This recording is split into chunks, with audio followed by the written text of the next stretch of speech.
Listen, देखो यार, 15 तारीख को है हमारा इंग्लिश का exam. And I know most of the students are finding problems because communicative English के ना वीडियोस कम अवेलेबल है यूट्यूब पे। मेरे को भी दिक्कत हो रही थी समरी वगैरह जानने में। फिर फाइनली आई डिसाइडेड कि मैंने रीड ही कर लेती हूँ बैठ के। और अब मैंने सोचा कि मैंने रीड कर ही लिया है, मुझे चैप्टर की स्टोरी लाइन पता चली गई है, तो यार तुम्हें भी बता दूँ।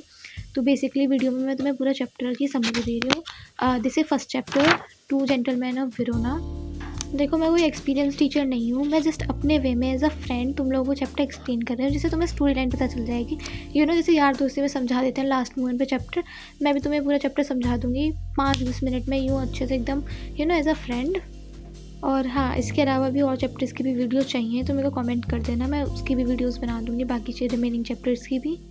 अंटिल देखो, मैं एग्ज़ाम के पर्सपेक्टिव से अपने अकॉर्डिंग पूरा चैप्टर डिटेल में नहीं, बट हाँ, चैप्टर की मेन स्टोरी बता दूँगी। So I hope you like it. देखो, the chapter is by A.J. Cronin, writer's name, and basically theme of the chapter, क्योंकि काफ़ी इस टाइम पे ना क्वेश्चंस में आपको कॉम्पिटेंसी बेस्ड क्वेश्चंस आते हैं, तो आपसे पूछ लेते हैं कि किस थीम पे बेस्ड है चैप्टर, तो इस वजह से मैं ये भी बता देती हूँ। ये स्टोरी बेसिकली इस बात पे है कि हम जो काम बिना किसी मतलब के करते हैं, सेल्फलेस एक्शंस जो करते हैं ना, वो हमारी ज़िंदगी में कहीं ना कहीं नोबिलिटी लाता है, हमारी ज़िंदगी में सुकून लाता है, एक पॉजिटिव एनर्जी लाता है। जो नैरेटर है वो हमें बताना चाहता है, हमें एक होप देना चाहता है कि आगे के टाइम में लोग शायद सेल्फलेस हों और आगे का फ्यूचर लोगों का अच्छा हो। जब वो दो लोगों से मिलता है अपनी स्टोरी में, तो ये उन्हीं के बारे में बताता है, और वो जो दो लोग हैं जिनसे ये मिलता है उन्हें ये कहता है जेंटलमैन, क्योंकि वो लोग फाइनेंशियली बहुत अच्छे या फिर फिज़िकली अपीयरेंस में बहुत ज़्यादा सुंदर ना होने के बावजूद भी बहुत नोबल मैन थे, और बहुत उन पे ना जो टाइटल होता है ना जेंटलमैन, सूटेबल था। इस चैप्टर का थीम इसेंशियली है love, commitment, human relationships, hard work और universal brotherhood. Okay, let's move to summary. मैं समरी बता देती हूँ इस चैप्टर में मेन है क्या। स्टोरी बेसिकली दो लड़कों के बारे में है। मेन कैरेक्टर्स दो लड़के हैं स्टोरी के, जो वेरोना सिटी में रहते हैं। पहले का नाम है निकोला, दूसरे का नाम है जैकोबो। दो भाई हैं ये।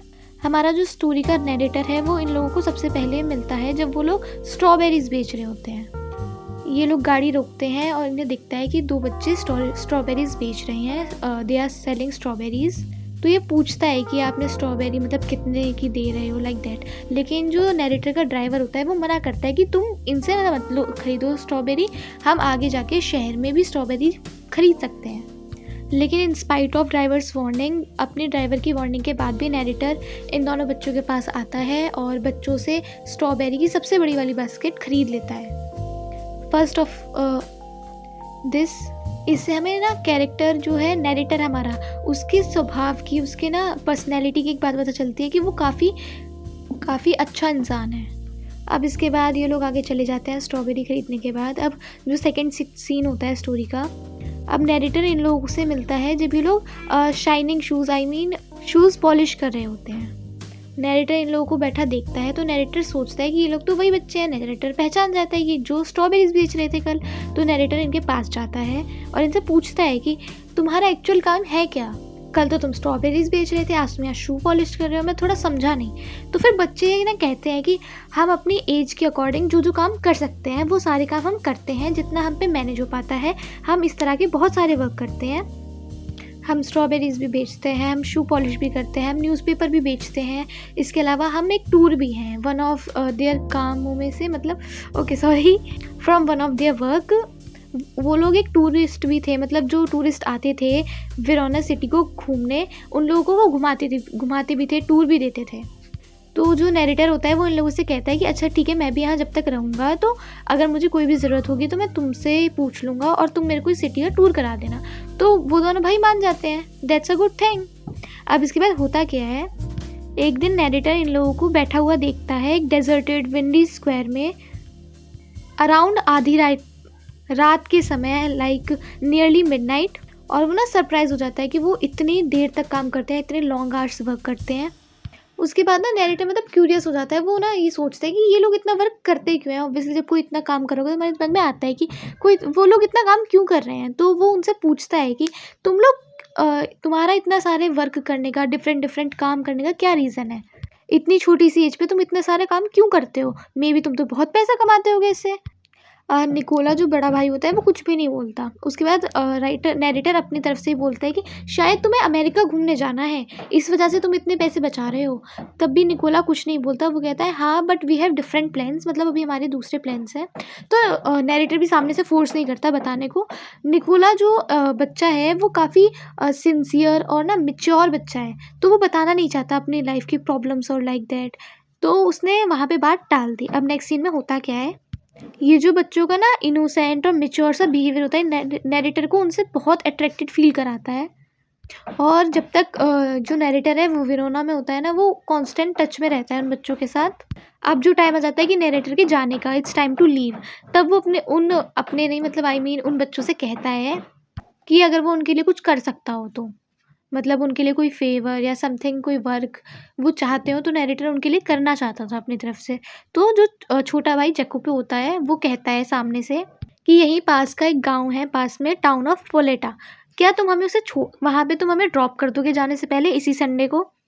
क्योंकि वो वहाँ पे हर संडे जाते हैं, ऐसा जैकोपो कहता है। लेकिन जब जैकोपो ये बात कह देता है ना कि एक्साइटमेंट में कि हाँ, हाँ, आप ये कर दो, तो निकोला उसे चुप कराता है कि जैसे हम लोग कुछ काम करते हैं तो मम्मा कराती है ना कि आँखें दिखा देते हैं, वैसे ही निकोला जो होता है वो उसे आगे दिखाता है कि नहीं, नहीं, नहीं आप रहने दे। फिर निकोला काफ़ी कहता है कि नहीं आप रहने दो, कोई बात नहीं। बट नैरेटर उन्हें फ़ोर्स करता है कि नहीं, नहीं मैं तुम्हें छोड़ दूँगा, ऐसी भी कोई बात नहीं है। लेकिन संडे को मेरा ड्राइवर ऑफ रहता है, तो फिर मैं तुम्हें खुद कार से ड्रॉप कराऊँगा। तो फिर ठीक है, बाद में निकोला जैकोपो भी मान जाते हैं, अब इतना कोई प्यार से कह रहा है तो ऑब्वियसली मना तो नहीं कर सकते, ठीक है। तो अब होता क्या है, ये लोग संडे को जाते हैं इनके नैरेटर के साथ, और उसके बाद जब ये लोग जाते हैं तो नैरेटर थोड़ा सरप्राइज़ हो जाता है जब ये लोग इन्हें रोकते हैं एक बहुत सुंदर से विला के सामने गाड़ी को रोकने को कहते हैं। ये जो दोनों बच्चे हैं नैरेटर से कहते हैं कि आप यहाँ थोड़ी देर हमारा वेट करें, हम अभी कुछ टाइम में आ जाएँगे, हाफ एन आवर और 1 आवर में। तो नैरेटर कहता है अच्छा ठीक है। फिर ये लोग बच्चे उतर जाते हैं और आगे उस विला में अंदर चले जाते हैं।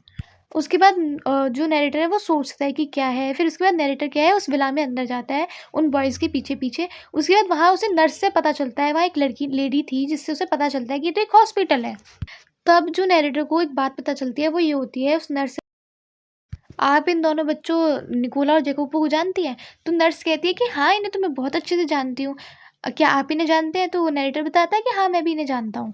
तो फिर जो नैरेटर कहता है कि अच्छा, तो ये बच्चे यहाँ आते हैं तो क्या मैं इसका रीज़न जान सकता हूँ? तब नर्स सामने से बताती है कि हाँ, ये बच्चे हर संडे को अपनी बहन से मिलने आते हैं। इनकी बहन का नाम है ल्यूशिया, जो भी ट्यूबरकुलोसिस से सफ़र कर रही है। और ये लोग हर महीने पे जो पेमेंट होती है, हॉस्पिटल का जो बिल होता है, पेमेंट डे से 1-2 दिन पहले ही जमा करवा देते हैं। हम लोग खुद सोच में पड़ जाते हैं कि ये इतने-इतने से बच्चे कैसे मतलब ये कर रहे हैं, कैसे मैनेज कर रहे हैं।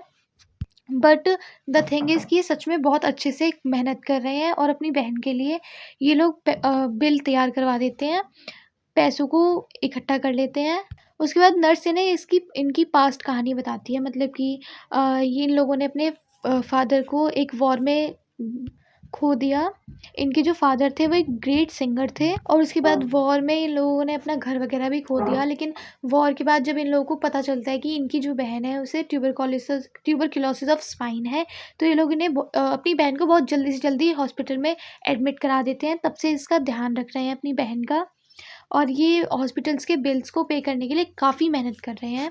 उसके बाद नर्स नैरेटर से पूछती है कि क्या आप इनकी बहन से नहीं मिलना चाहेंगे? तो नैरेटर मना कर देता है कि नहीं, नहीं, मैं उनकी प्राइवेसी में इंटरप्ट नहीं करना चाहता। और एक बहुत ही हैवी हार्ट के साथ वो वापस जाता है, सोचते हुए काफ़ी गहरी सोच में, जब इतनी बात पता चल जाती है तो ऑब्वियसली। और वो ना इम्प्रेस हो जाता है इन लोगों का अपनी बहन के टुवार्ड्स डिवोशन देख के, एक स्पिरिट देख के कि अपनी बहन के लिए इतनी मेहनत कर रहे हैं। और अभी तक ये लोग ना लाइक टूट जाते हैं इंसान, काफ़ी परेशान हो जाते हैं, प्रेशर में आ जाते हैं, पर ये बच्चे बहुत मैच्योरली सिचुएशन को हैंडल कर रहे हैं।